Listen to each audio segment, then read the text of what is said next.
Hello,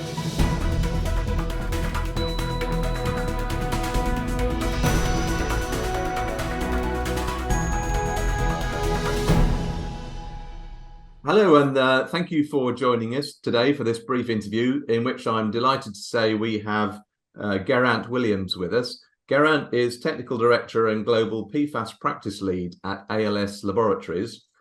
He's worked for ALS for, you won't believe it looking at him, but for over 25 years, helping develop new and innovative sampling and analytical methods, and has worked on complex projects for large clients, including the UMEP, for example. He chairs several technical working groups and serves on a number of European and international standards, and is co-author of the UK's PFAS group for practitioners, which probably gives you an insight into the area that we're going to be looking at today. So, Geraint, could we kick off actually, if you could very briefly tell us who ALS is and what your role is there? So ALS is a major laboratory with offices in many different countries. So we've got a presence in most regions of the world. So we in my particular lab, we're very focused on the environmental testing side of things, and my particular area of expertise is in PFAS analysis. Okay. So I remember that you very kindly helped me write an article on PFAS about 3 years ago. And at that time, you told me that PFAS testing and analysis was the fastest growing part of your business 3 years ago. Is that still the case today? Absolutely. It's even more so the case, I would say, Graham. We've really seen an increase in requirements, often associated with legislative updates and regulatory kind of updates. But yeah, we've certainly seen a really significant increase in testing on soils, on waters, on a whole range of other different mixtures as well. We're kind of testing firefighting foams, we're testing a whole range of other different types of samples. And for anybody who's not necessarily familiar with PFAS, could you very briefly explain what they are and why they're a problem? Yeah, they've got some significant health effects associated with them, but one of the main issues is their persistence. So they're highly persistent in the environment. They're also highly mobile in things like groundwaters and surface waters. And there's a debate about their toxicity as well at the moment. So there's a lot of toxicological studies that are looking at how toxic these kind of chemicals are in the environment. And I think that's what's driving a lot of the kind of regulations at the moment. The more research that's been done in terms of their toxicological effects, the more we're seeing them regulated in different countries. And because of their persistence, they're often called the forever chemicals, aren't they? But there are lots of them, aren't there? Isn't that right? There are lots of different types of PFAS and PFOS and whatever. There are, absolutely. So the two most well-known are PFOS and P4, and we've got the most kind of toxicological information about those two. But again, even just with PFOS and P4, we're seeing the World Health Organization look at their toxicity again and finding out they're actually more toxic than we originally thought they were. But then we're seeing a whole range of other kind of replacement chemicals for these original chemicals, things like Gen X, etc. So these are regrettable substitutes.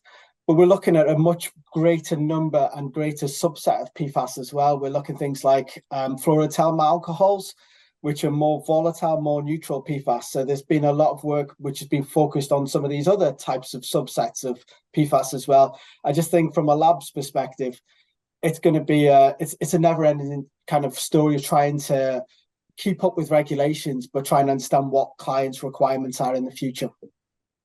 So from a regulator's point of view, how on earth do you create regulations when you've got literally thousands of these chemicals to deal with? Yeah, we're seeing different definitions of PFAS as well. So I think the latest definition from the PubChem website, I think there's 6 million individual PFAS. Wow. So there's some changes and some kind of differences in definition we're seeing. So there is a little bit of inconsistency between different regimes. We're seeing within the REMOA, quite recently in the UK, kind of a reduced number of PFAS that's going to be the focus. So it seems different in different regions, and different regions have also got their specific proprietary PFAS that they need to look at. So in the UK, for instance, there's a particular type of PFAS which might be an issue in the northwest called EANH4. And then we're seeing other PFAS, for instance, in Italy, There's a PFAS called C604, which is a potential issue in the longest river in Italy called the River Po. So there's also different regions which have got different issues with different types of PFAS. So before we get into the regulations and the analytical methods, what are the sources of these chemicals, and how do they affect people? Sure. So the most dispersive use of PFAS in the environment, I would say, is in the application of firefighting foams. So if we're thinking about those types of sites, it's fire training areas from airport sites, it's military sites, it's oil and gas terminals where there's been fires, and it's a whole range of other different types of sites. It's chrome plating works. It's anywhere there's a warehouse with a foam suppression system, a sprinkler system. We're seeing it on landfill sites. There's one form which is quite dominant on the landfill leachate that we've analysed in the past called 5,3-fluorotelmer carboxylic acid, or 5,3 acid. So that's a very common found PFAS. So a whole range of different sites, Graham, to be perfectly honest.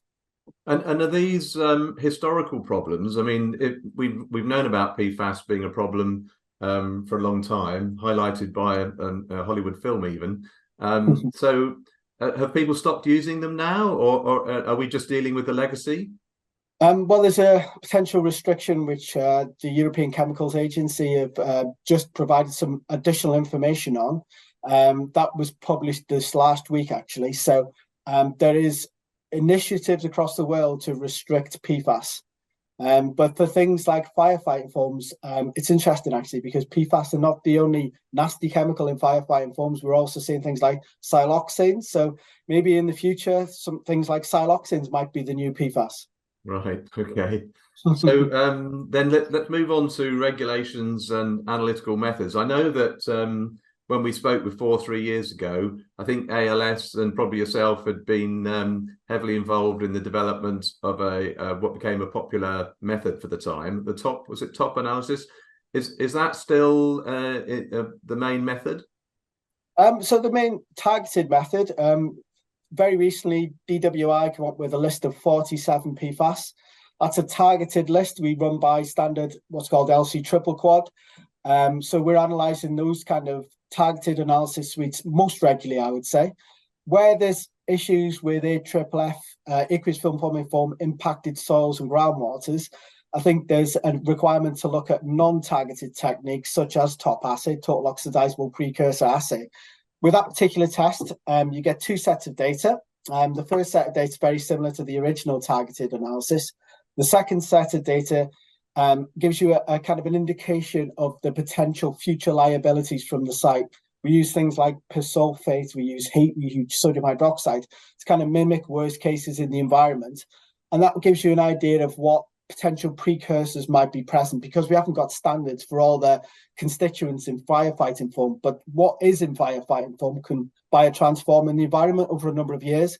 So this is a test which is kind of an indirect measure of those precursors that might be present in the environment. So we've found that particularly useful for a number of sites where there is known AFFF impacts in soils and groundwaters. But what's also interesting as well, there's kind of been an additional focus on more forensic type of tools of analysis as well. And we're seeing much more of a role for high-res MS in the future. So this is a technique where we can do non-targeted screening, for instance, and look for that kind of unidentified mass of PFAS that we might be missing by using standard targeted analysis. And because it's more of a forensic tool, we can look at the sources of PFAS in the environment. So it's very useful from a liabilities point of view to try and understand what the source is of the PFAS in the environment. And from an instrumentation perspective, I know that I remember I've been to a few of Clive Thompson's presentations in the past where he's talked about environmentally pollutants in the environment, and said that unfortunately the low levels that they're at right at the extremity of instrumentation's capability to measure them. Is that the case with PFAS, or is the instrumentation capability completely up to speed and suitable? I'd say we've seen an improvement in the sensitivity and the selectivity of instruments over the years, I would say. So we've got things like environmental quality standards in the UK for PFOS, 0.65 nanograms a litre. the labs concede to those kind of levels.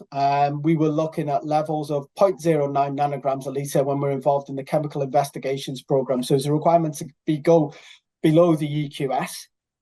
Some of the samples we're also analysing, we have the challenge of having very high concentration samples and then having to analyse very low concentration samples. So the way we get around that is to invest in new equipment. So we've got dedicated equipment for doing very high range samples, such as firefighting foams, and also lower range methods for the standard waters analysis. So that's one of the ways we've overcome some of those challenges. And last question, from a perspective of a member of the public, with all of your knowledge on PFAS, do you change any way that you eat, drink, act with the knowledge that you have on PFAS? Good question, Graham. I don't think anybody's ever asked me that one before. I don't, to be honest. I think there's certain areas perhaps we need to be a bit more careful about. Things like consumption of fish in certain regions of the world where we probably that's a known secondary source of contamination. I think there'll be a tightening of regulations in food, for instance. So it's an interesting one because we've got a lab in Chatteris at the moment, which is looking at kind of a low-level method for PFAS in food. So I can see PFAS in food also being a significant market for labs in the future. See, the thing that always strikes me with PFAS is it strikes, every time you pick up a magazine, it seems that PFAS is in there. And yet, if it's, that there was an article in the latest LabMate talking about contamination of samples from the sampling and analytical equipment itself. It seems to be everywhere. And if it's ubiquitous and there's nothing you can do about it, then is there any point worrying about it? Yeah, it's really difficult, isn't it? You're totally right. It's present in kind of background concentrations, ambient concentrations in the environment. So yeah, it's really difficult to try and manage. So I think I see two real big markets, actually. The big markets are potentially on the remediation side, and also from a lawyer's point of view, it's so litigious, PFAS, especially in the States. I think that's where the high-res MS analysis will come in, because it's just going to be potentially so many legal cases involving various different chemical companies. I think that's where we'll see the biggest market of all. Actually, won't be on the lab side of things. It'll be on the kind of lawyers side of things. Yeah, makes sense. Okay, well, look, Geraint, I suspect we could talk all day about PFAS, but I didn't want to take too much of your time. So thanks very much for your time today, and look forward to speaking to you soon. My pleasure. Thank you. Thank you, Graham.